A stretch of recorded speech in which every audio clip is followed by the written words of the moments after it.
Merry COVID Christmas year two from the Beacon team. Justin, you're in the office. I would say you're brave, but I just went to Target, and so I think I might be braver. But people be dropping like flies out there. This is wild. COVID Christmas round two. Though I feel like with this new variant, it actually isn't nearly as bad. If you look at hospitalizations, they're way down. People aren't getting as sick. So it could be a blessing in disguise that if you're going to get COVID, hopefully you'll get the mildest strain that we've had so far. I don't remember. I had lunch with your wife, Stephanie, and Suzanne yesterday, and we were talking about I forget if it was Stephanie or Kara that said, I think it was Stephanie that said that we should just start doing like COVID parties, like they did chickenpox parties, and just like get in the house, everybody just get it and get it over with. I think people were doing COVID parties, and I don't know that that's a smart idea. You're probably right. And if you're going to get it, you might as well get it now when it's just sniffles. The symptoms are far less severe than any of the other strains. Yeah, my sister had it 4 months ago. She said it was absolutely terrible then. And then this time she's like, yeah, I'm fine. I'm just sad that I can't come home for Christmas. So we're going to do a front yard Christmas for my sister and her husband because they are all shut in. But I saw on Twitter, it was trending the other day or today even too, that Walter Reed is expected to announce the U.S. Army is coming out with like a vaccine that can cure everything, which on one hand, or that can prevent all the strains, which on one hand, I'm like, that could be cool. On the other hand, I'm like, what could possibly be in a vaccine that prevents every strain? I'm scared. That is interesting. I'll have to consult my doctor on that one. I know. Did you see Outbreak in like the 80s movie with Dustin Hoffman? And yep. I mean, I'm not saying that this is like Outbreak, but I am saying that I will not be watching it because things are too real. It is just all too real. I will say though, I mean, some people have treated this like Ebola, and I think that's problematic. We have to put this into perspective. Obviously, we have to be careful. I'm vaccinated. I encourage everybody to be, if that's what they and their doctor believe is best for them. But it's not Ebola. You're not bleeding out your eyes. It's not melting your innards. We have to, we've talked about this a lot. We've tried to strike a balance between lives and livelihoods and making sure that we're not unnecessarily causing harm economically and to people's mental health and all of those things, particularly during the holiday season. We can be safe and be thoughtful, but the more and more public health officials react the way they have, the less people are going to trust them, and rightfully so. And I think that. Go ahead.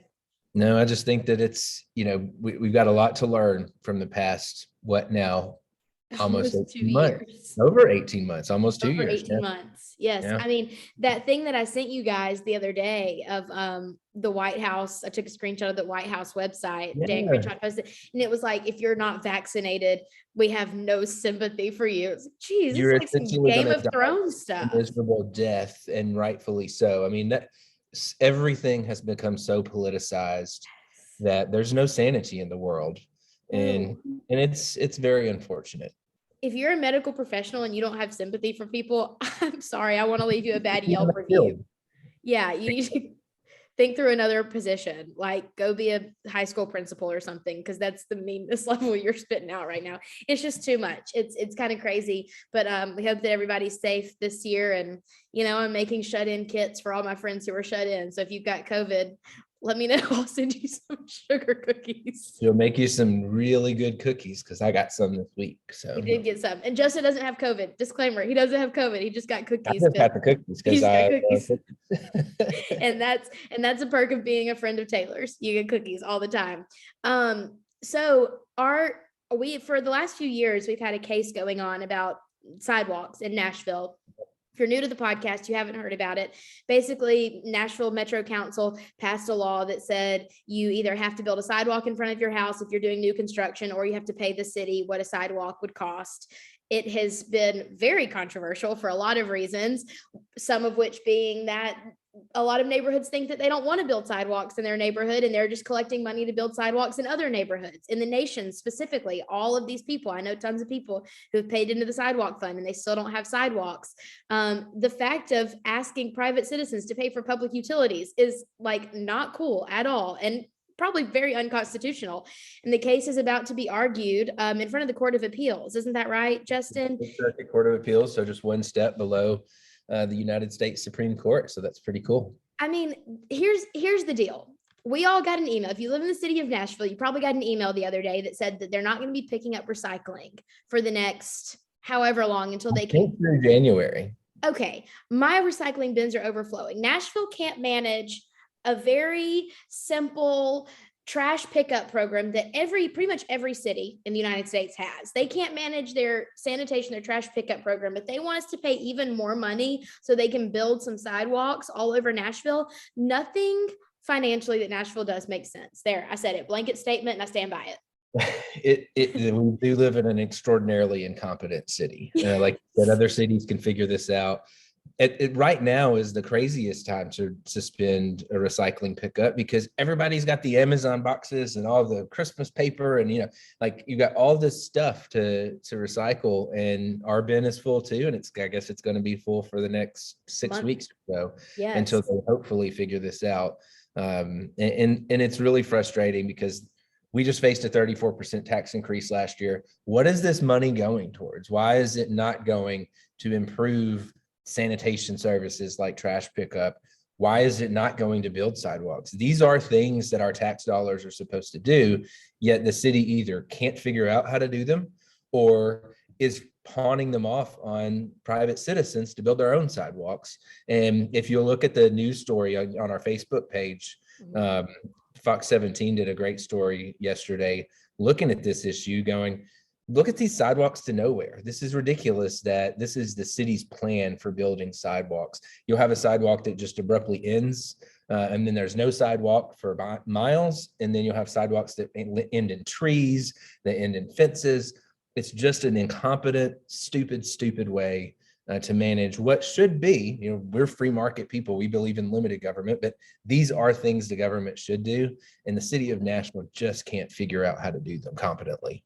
I just don't, whenever a city, and I've said this a million times with a million different issues, whenever a municipality or state or whoever it is asking for more tax money, and we look at it and say, well, you've absolutely botched the spending of what we've given you already. Why would we ever want to give you any more? Nashville is the king of that phrase, and like why that phrase should be tattooed on everyone's brains. Why would we want to give you more money when you can't spend the money that we're giving you correctly anyway? We're going to have overflowing recycling bins for the next 6 weeks, but God forbid someone wants to build a house and not build a sidewalk in front of it. And it's not cheap either. We're not talking about like, oh, it's annoying that you're making me build a sidewalk. We're talking about $9,000 to $15,000 in a typical residential home. And so these are people who have saved and want to build a home, or who have bought a dilapidated property and torn it down and rebuilt on the property. It is making it very difficult in an already tight and expensive housing market to build. And then we talk about, oh, we need more affordable housing, yet we're forcing people to pay tens of thousands of dollars. As you said, sometimes into a fund. If they get a waiver from having to build the actual sidewalk, they have to pay into a fund as an alternative in many cases. And then where does that money go? It doesn't go to build a sidewalk in front of their house. It goes to build it in other neighborhoods, or potentially no sidewalk at all. Not at all. And so I think that there's a lot to be said about the stupidity of this program. And I hope that the Sixth Circuit will agree with us that not only is it dumb policy, it actually is unconstitutional to force people to do something like that in order to get a building permit. That is not the way government should operate. And whether or not you believe it's dumb, like we do, it should enrage you that Nashville is spending your money so poorly and then asking you for more. They keep coming to us with their hand out. Like that should enrage you that we're not getting the services that we need. And then for the services that they should be responsible for, they're coming and digging in your pockets for it. It's actually insane. And the same is going for on the federal level as well. I know you heard about this, Elizabeth Warren coming in Elon Musk, which let me just say really quick, say what you want about Elon Musk, but he has got an absolutely brazen, he is so candid. He does not care what anybody says. He's going to speak his mind, and I love it. And Elizabeth Warren chose the wrong person to come after. She came after him saying that he doesn't pay his taxes and he's the reason we need all these he's the mega rich, should be taxed even more. And he said, excuse me, ma'am, Ma'am, I've paid $11 billion in taxes. Okay, that, like, try to wrap your brain around $11 billion. I personally can't. That is so much money. And I think that we're seeing it from the federal government so much. They're using, not the federal government as a whole, but some of these senators, the high profile senators, are using these talking points that aren't quite correct to get their message across, and people are getting mad about it. And I love it. Well, including the president. You've got, rich people are to blame for inflation, not bad government policy and overspending. Rich people are to blame for our debt and for our deficit, yet they're not the ones that are creating these new programs and spending all of this money without raising the revenue to do it, or making the cuts to balance the budget. I mean, when was the last time that the federal government actually balanced a budget? It's just, it's so typical of these pointy-headed politicians and academics, people like Elizabeth Warren, who sit in their ivory towers in Washington or back home in Massachusetts, rather than living in the real world where people actually create jobs, create wealth for other people, and pay taxes to go to the programs that she fights for so brazenly. And so for her to say that somebody hasn't paid enough in taxes when they paid $11 billion is just astonishingly, it shows her utter incompetence and inability to understand that how the real world works. Like, and that's absolutely why living in law. with Washington, because they live in this fantasy land and don't understand how the real world works and don't care to get out of the bubble of DC to figure it out.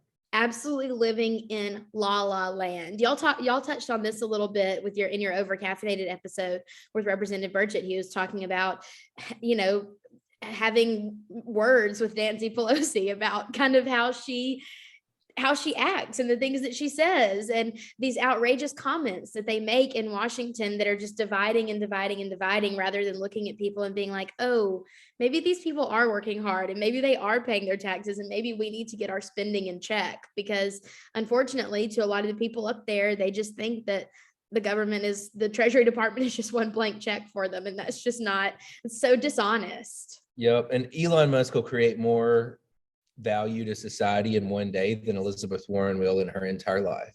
Write it down, stitch it on a pillow. You heard it here first, people. That is the God's honest truth. And so, I never really paid a ton of attention to Elon Musk in the past. The whole tech world isn't really my world.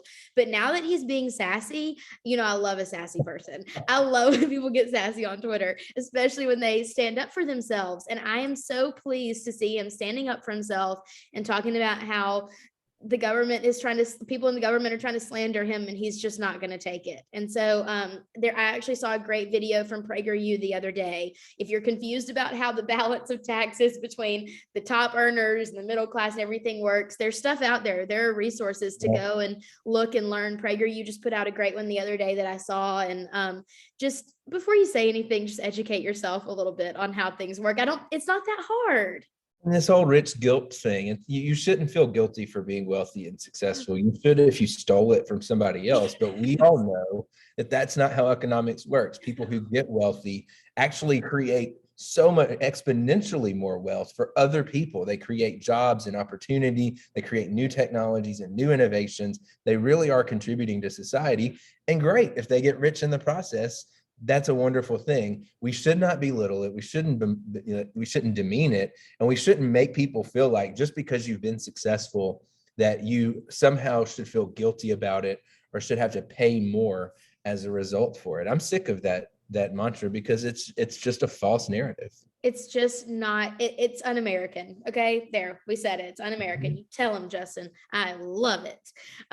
So Elon Musk, keep being sassy. Just hit tweet all the time. Don't hold back. We love to see it.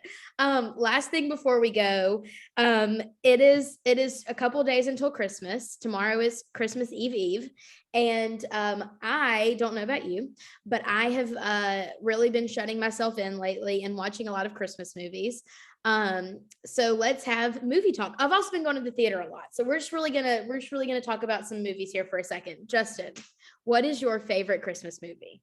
So it's really hard for me because Home Alone is obviously one of the best Christmas movies of all time. And actually, despite sequels being typically terrible, Home Alone 2 is also really good. So I loved Home Alone too. Is right up there with Home Alone. So it's one of those where the sequel is potentially as good as the original. Now, Justin, is it like a pride thing that you like Home Alone? Show them the photo. Now, guys, Justin, okay, here's why I think Justin likes Home Alone. He wants Home Alone to get really famous. Probably as a kid, he wanted Home Alone to get famous because he looked like Macaulay Culkin.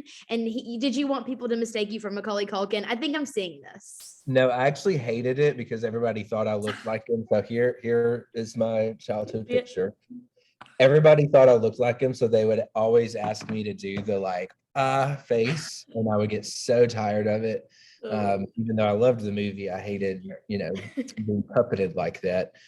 But I guess, I mean, I'm glad I don't look like him now and didn't go on the, career trajectory. He looks a little strung out these days. Yeah, he had a rough life after Home Alone. Child star career. But I will also say, A Christmas Story is just an icon. And so comparing it to Home, they're just different, but it's hard to decide between the two. In fact, if you get a chance, if you live in Nashville or the area, go to TPAC and see A Christmas Story, the play, because it was really, really funny. Kara was talking about that the other night, and it sounds incredible, like interactive, right? Wasn't it interactive? Yeah, like they got the audience involved, and you wonder how they're going to do some of the scenes, but they did pretty much all the big scenes from the movie in some way. So it was really creative, and it was pretty cool. I love it. I always liked Charlie Brown Christmas. It's just very sentimental. As an adult, I love the holiday. Listen, I'm a 30-year-old female. Like, of course, I love the holiday. I love anything Nancy Meyers, love all that stuff. But I've also been, so I've watched the holiday twice this season, obviously, but I've also been going to the theater a lot. And I'm actually going tonight to see The Matrix Resurrection. And I've been seeing a lot of movies. And Justin, sometimes I blame you for being a little bit of a Grinch. And I just want to see if I'm like on target here or like missing the mark. How do you feel about bringing back the classics and recreating them? Like, we've got a new Sex and the City reboot. We're going to have How I Met Your Mother, which is a spinoff of How I Met Your Father, which is a spinoff of How I Met Your Mother. We've got the new Matrix movie coming out. They redid West Side Story this year. Do you think that these reboots are good, or should we just leave it alone? I mean, I think they're usually, they fail. And so I'm for failure. Let people try something and fail at it. Capitalism, baby. They don't tend to live up to the hype. Like, for example, I don't think I would want Seinfeld to come back because it just would be different. Curb Your Enthusiasm has done some cool stuff to like bring the Seinfeld cast back, and that's really funny. So I think there are ways that you can do it creatively. If you try to replicate it and do it the same, or like the new age version of it, like the new Home Alone, I think I've not seen it, so I can't really pass judgment on it, but I'm skeptical because I feel like it's just the same thing, but in modern day, 20 years later, 30 years later, we're getting really old now. But if you do it in a unique way or a different way, but it kind of has the same elements, then I think that could be interesting. But no going in that that's what you're trying to do. Yeah, I'm curious. I'm not a fan of the reboot. I'm not either. The Sex and the City reboot has been a little bit of a letdown. I was really excited about it. I'm kind of like, this isn't the same. We'll see about The Matrix tonight. I just finished watching the third Matrix movie. I'm off today, so I watched it this morning. I'm all caught up. I'd never seen it until Sunday night. I saw the first one. Monday night, watched the second one. And then this morning, watched the third one. The third one is abysmal. It is not good at all, but I'm hoping that this new one makes up for the shortcomings of the third Matrix movie. But I don't know, I kind of in my heart and in my mind, I want them to leave things alone, but in my pocketbook, I always spend money going to see the new things because my curiosity gets the best of me. I know. They get your money just like Washington gets Elon Musk's. And you can stitch that on a pillow too. That is the God's honest. Well, do y'all have anything fun that you're doing this week? I saw a picture on Facebook that you were, your mom posted. I love being Facebook friends with your mom because I get to see what y'all are doing on holidays, including y'all's ugly sweater party the other day. Yeah, it was fun. We actually did an ugly sweater party. Excuse me. So we always do our Christmas the weekend before in my family in West Tennessee. So we did that this weekend. It was great. Heading up to Kentucky to Kara's family. which we always do for Christmas Eve. So that's our tradition, is to go up to Kentucky and spend Christmas Eve. So I'm looking forward to it. It's going to be a lot of fun. It's going to be warm. It's supposed to be like 70 degrees. I know. That's why when my mom said that we're gonna have Santa and our Christmas meal outside on Saturday morning, I looked at the weather. It's gonna be 70 degrees. So if there was any year for us to have to be outside taking COVID precautions with the whole family, it's not so bad for it to be 70 and sunny on Christmas. We'll take it. Well, safe travels to all of you, and best wishes to your family, Kara's family, and everyone's family who's watching. We will see you next week for our last episode of 2021. If you can believe it, the year is over. So Merry Christmas to all. Almost Happy New Year. And we'll see you next week.